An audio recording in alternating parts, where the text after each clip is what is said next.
श्री गोपाळ कृष्ण भगवान की जय। लीळा नंबर 416। आपलोची भेट। आपलो जुगार हरला। जुगारी पैशांसाठी अडवू लागले। मग ते घरी आले तेव्हा त्यांची आई रागात म्हणाली, जसे रुपे महदायसा श्री चांगदेव रावडांजवळ गेली तसा तू पण जा ना।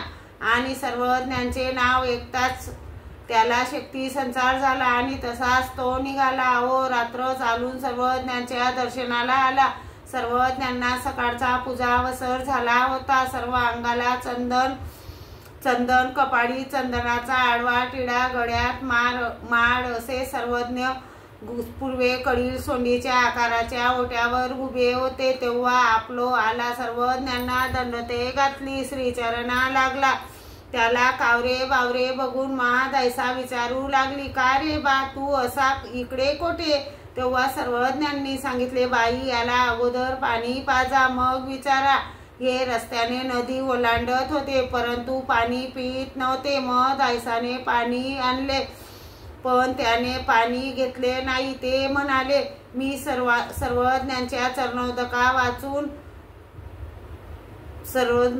चरणोदका वाचून पाणी घेणार नाही। नंतर सर्वज्ञ सोंडीवर बसले। महदायसाने सर्वज्ञांचे श्रीचरण धुतले, मग ते चरणोदक प्याले आणि ते महदायसा पुढे सांगू लागले, मी जुगार खेळताना हरलो। जुगार यांनी मला अडविले। मी घरी आलो तेव्हा आईने म्हटले, जशी रुपे श्री चांगदेव रावडांजवळ गेली तसा तूही निघून जा। आणि मला वेध लागला मग मी तसाच निघालो आणि रात्र आलो। श्री गोपाळ कृष्ण भगवान की जय।